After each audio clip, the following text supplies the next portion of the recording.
ഈ കിതാബ് നമ്മൾ ആവർത്തിച്ച് വായിക്കണം. അതുപോലെ തന്നെ ഇതിൻ്റെ കൂടെയുള്ള കിതാബുകൾ, കിതാബു തൗഹീദ്, തലാത്തുൽ ഉസൂൽ, ഖവായിദുൽ അർബ, അൽ ഉസൂൽ സിത്ത, ശുറൂത്തു ലാ ഇലാഹ ഇല്ലല്ലാഹ്, നവാഖിദുൽ ഇസ്ലാം, ഇത്രയും കിതാബുകൾ ഇത് നമ്മുടെ ജീവനാണ്, തൗഹീദാണ്.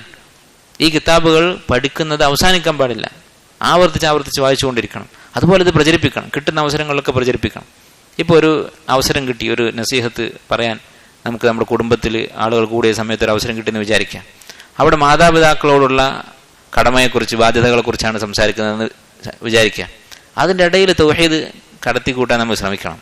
എങ്ങനെ പറയാം? ഇപ്പോൾ മാതാപിതാക്കളോടുള്ള ബാധ്യതകൾ പറയുമ്പോൾ അവരോടുള്ള ഒന്നാമത്തെ ബാധ്യത അവർക്ക് തൗഹീദ് പഠിപ്പിച്ചു കൊടുക്കലാണ്, അള്ളാഹിനെക്കുറിച്ച് അവരെ പഠിപ്പിക്കലാണ് എന്ന് പറയുക. അങ്ങനെ തൗഹീദ് പഠിപ്പിക്കാൻ കിട്ടുന്ന അവസരങ്ങൾ നമ്മൾ ഉപയോഗപ്പെടുത്തുക. ഒരിക്കലും ഈ കിതാബുകൾ വായിക്കുന്നത് അവസാനിപ്പിക്കരുത്. ഒരു ശരിയായ മസ്ജിദിൽ, ഒരു മസ്ജിദിൻ്റെ ദൗത്യം നിർവഹിക്കുന്ന ഒരു മസ്ജിദിൽ ഒരിക്കലും ഈ വക കിതാബുകളുടെ ദർസുകൾ അവസാനിക്കാൻ പാടില്ല. അത് തീർന്നാൽ വീണ്ടും ആവർത്തിക്കുക. ചില ആളുകളുടെ ധാരണ ഈ കിതാബൊക്കെ പഠിക്കുന്നത് ഇങ്ങനെയുള്ള ശുഭഹത്തുകളുമായി നടക്കുന്ന ആളുകൾക്കുള്ളതാണ്, അവർക്ക് മാത്രമുള്ളതാണ്. ഒരിക്കലുമല്ല.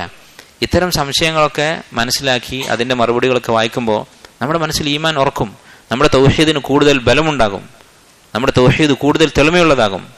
അതുകൊണ്ടാണ് യഥാർത്ഥ ഉലമാക്കൾ, അഹ്ലുസുന്നത്തിന്റെ ഉലമാക്കൾ, അവരുടെ മജ്ലിസുകളിൽ ഇത്തരം കിതാബുകൾ ഒരിക്കലും നിലക്കുകയില്ല. ഷെയ്ഖ് ബിൻ ബാസ് റഹിമഹുല്ലാഹ് അദ്ദേഹം മരണം വരെ കിതാബു തൗഹീദ് പഠിപ്പിച്ചുകൊണ്ടിരുന്നു എന്നാണ് പറയുന്നത്. അദ്ദേഹം പഠിപ്പിക്കാൻ തുടങ്ങിയ കാലം മുതൽ മരിക്കുന്നത് വരെ കിതാബു തൗഹീദിന്റെ ക്ലാസ്സുകൾ നിർത്തിയിട്ടില്ല. അദ്ദേഹത്തിന്റെ ശിഷ്യന്മാരോടും അദ്ദേഹം തന്നെ വസിയത്ത് ചെയ്യുമായിരുന്നു എന്നാണ്. നിങ്ങൾ ഈ കിതാബ് അവസാനിച്ചാൽ വീണ്ടും വായിക്കണം. അദ്ദേഹത്തിന്റെ മജ്ലിസിൽ വലിയ വലിയ ഖാദിമാർ, വലിയ ഉലമാക്കൾ, അതുപോലെ തന്നെ ഡോക്ടറേറ്റ് എടുത്തിട്ടുള്ള ആളുകൾ, ഇങ്ങനെ ദീനിയായ ഇൽമിൽ അങ്ങേയറ്റം പഠിച്ചിട്ടുള്ള ആളുകളായിരിക്കും അദ്ദേഹത്തിന്റെ ശിഷ്യന്മാർ. അത്തരം മജ്ലിസുകൾ വായിക്കുക. സലാത്തുൽ ഉസൂലും കിതാബു തൗഹീദും കശ്ഫു ശുബ്ഹാത്തും ഇതുപോലുള്ള കിതാബുകളാണ്. അവരുടെ ആരുടെയും കയ്യിൽ ഒരു ചരടുണ്ടാവുകയില്ല.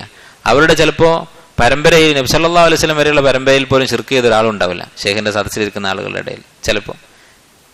ചിലപ്പോൾ അവരുടെ പരിചയത്തിൽ ശിർക്ക് ചെയ്യുന്ന ഒരാളും ഉണ്ടാവുകയില്ല, അവരുടെ കുടുംബങ്ങളിലൊന്നും. എന്നിട്ടും അവരെന്തുകൊണ്ടാണ് ഇത് പഠിക്കുന്നത്? അത്രയും ഉറപ്പുണ്ടാകണം തൗഹീദിന്. യാതൊരു സംശയവും നമ്മുടെ തൗഹീദിന്റെ കാര്യത്തിൽ ഉണ്ടാകാൻ പാടില്ല. നമ്മുടെ അവസ്ഥയാണെങ്കിലോ, നമ്മുടെ ചിലപ്പോൾ സ്വന്തം വീട്ടിലുണ്ടാകും ശിർക്ക് ചെയ്യുന്ന ആളുകൾ, ചരട് കെട്ടിയ ആളുകൾ ചിലപ്പോൾ നമ്മുടെ പള്ളികളിൽ ഇരിക്കുന്നുണ്ടാകും. അങ്ങനെയുള്ള നാട്ടിലും സാഹചര്യത്തിലും ജീവിക്കുന്ന നമ്മൾ എത്ര പ്രാധാന്യം ഈ വിഷയത്തിന് കൊടുക്കണം. അതുകൊണ്ടാണ് ഷെയ്ഖ് ഈ കിതാബിൽ പറഞ്ഞത്, ഏറ്റവും വലിയ ജഹലാണ് അത്തൗഹീദു ഫഹിംനാഹ്, തൗഹീദ് നമുക്ക് മനസ്സിലായി കഴിഞ്ഞു എന്ന് പറയുന്ന വാക്ക്, അതാണ് ഏറ്റവും വലിയ വിവരക്കേട് എന്ന് ഷെയ്ഖ് പറഞ്ഞിട്ടുണ്ട്. കാരണം എന്താണ്? അത് പറഞ്ഞു കഴിഞ്ഞാൽ പിന്നെ തൗഹീദിനോടുള്ള ബന്ധം കുറഞ്ഞു വരും. അതിനർത്ഥം തൗഹീദ് ഒരിക്കലും മനസ്സിലാകാത്ത കാര്യമാണ് എന്നല്ല. തൗഹീദ് മനസ്സിലായി കഴിഞ്ഞു എന്ന് പറഞ്ഞാൽ ഇനി അതിനെക്കുറിച്ച് സംസാരിക്കേണ്ടതില്ല എന്നാണ് അതിൻ്റെ അർത്ഥം. അങ്ങനെ ഒരാൾ ചിന്തിച്ചു കഴിഞ്ഞാൽ അത് പിശാചിന്റെ ഒന്നാമത്തെ കെണിയാണ്. പതുക്കെ ഈ വിശ്വാസം ജനങ്ങളിൽ നഷ്ടപ്പെട്ടു പോകും.